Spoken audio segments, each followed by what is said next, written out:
Hey everyone, it's Sean here from Worldwide Red Show. Welcome to my channel. If you're new around here, be sure to do me a favor. Hit that subscribe button. Give me a thumbs up. Give me a little like there. Hit that notification bell. That way every time we're live or anytime we drop any new content, you'll know when it happens. I'm coming to you today, of course, as you can tell by my background, a little mobile. Depends on what part of the world, what part of the country you're from, what part of America, what part of the world, wherever you're watching from, it doesn't matter how you say it. I'm in a vehicle. But anyway, guys, look, I want to talk for a few moments about our upcoming match with Luton Town in the Carabao Cup. And I just want to be honest with you guys, I'm still fuming over the weekend. I don't know if I can remember an opening day that has hurt this bad. Oh man, I got something all over my shirt. Sorry about that, guys. Literally, I'm still angry about how we played.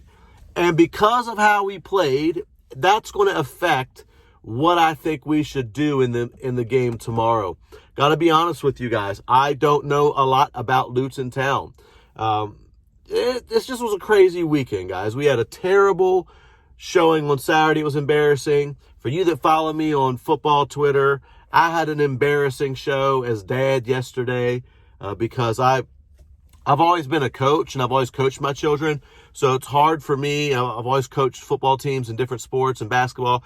It's hard for me to turn off the coach in that when I watch athletic games, a lot of times I'm analyzing, especially my children, and I don't stop to actually record. And my younger son, especially, both of my boys are really good football players. And my younger son, he plays at a very competitive level here in the States, one of the biggest leagues in the entire East Coast, and his team is probably a top 5 team in their entire state. Really strong team, really good player, and he's been scoring a lot of goals lately.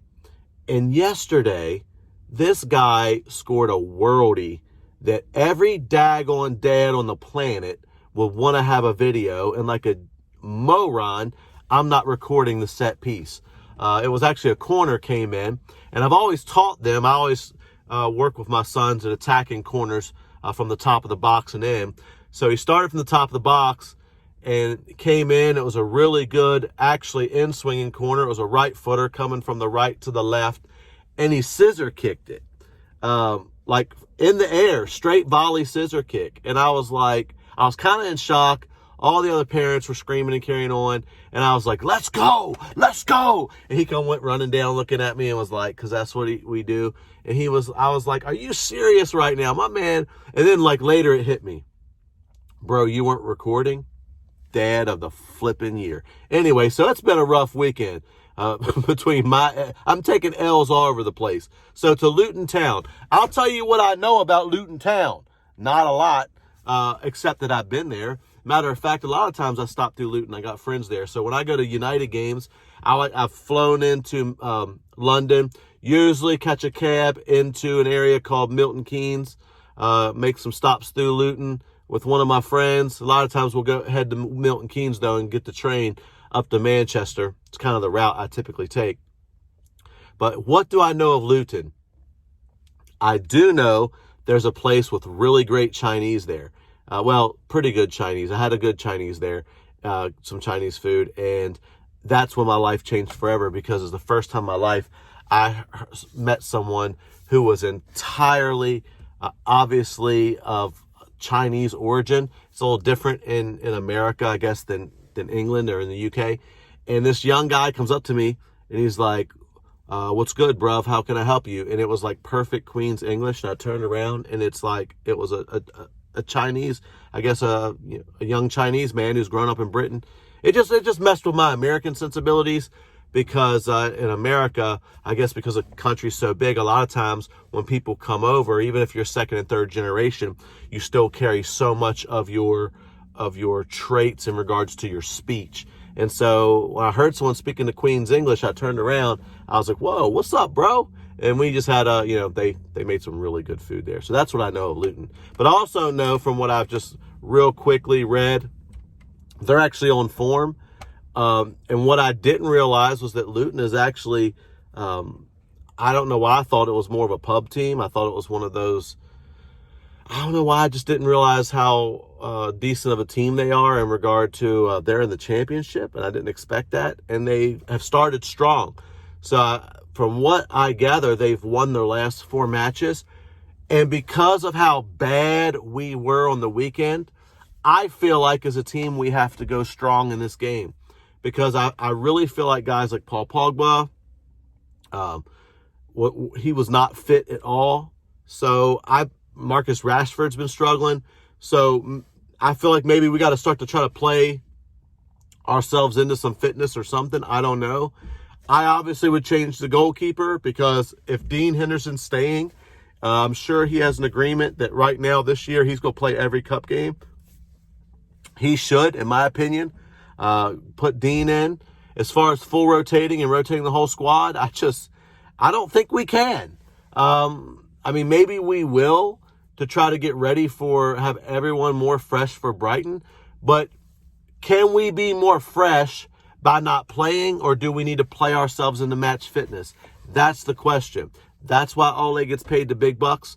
And I'm telling you, right now, I shouldn't feel like this early in the season.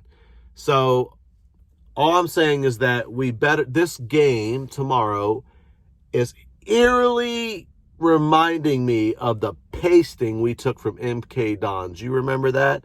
I hope you were able to forget it, but I haven't. So I'm afraid that something like that could happen if we're not careful. Again, I don't know how Luton play at all, so I can't decide whether I don't know if they're going to play for a 1-0 or they're actually going to come out and attack and don't care. I don't know.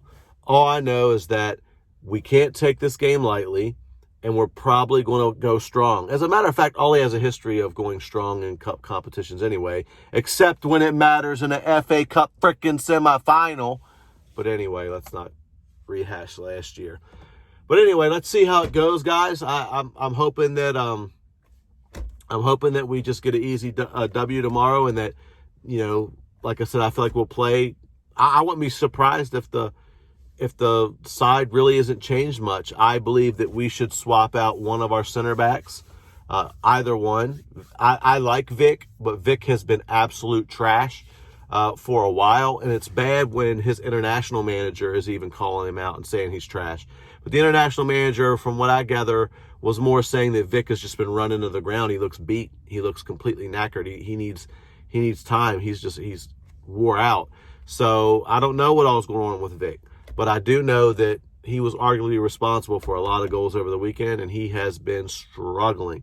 And I think that this is the year that Harry Maguire can really I really thought Harry was going to have a great season, but this guy wants to be out choking out daggone police officers over in Greece or whatever he was doing. So I don't know what's going on. I feel like we're a mess.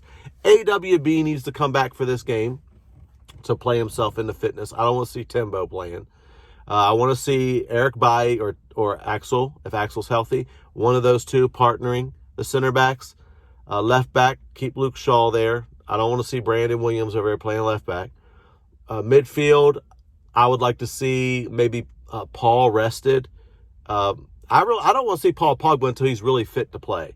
So if he's really, guys, I'll blast Paul too, even though he's my favorite player. He was crap over the weekend, but the fact is, the guy's had COVID. So I don't know what the deal is with that. I mean, you got COVID, man. Until he's ready. Front three needs to be Mason, Tony, and Marcus. They need to get firing. So besides that, and honestly, I don't want to see Scott either. Scott's killing me. So we can play him. It won't bother me because it is Luton. But at the end of the day, I think it should be Fred, Bruno, and Donnie. That's what I'm thinking. That's what I'm hoping. Or Matic if Matic is back. So anyway, guys, let me know what you think. That's my quick Luton Town preview from the mobile location.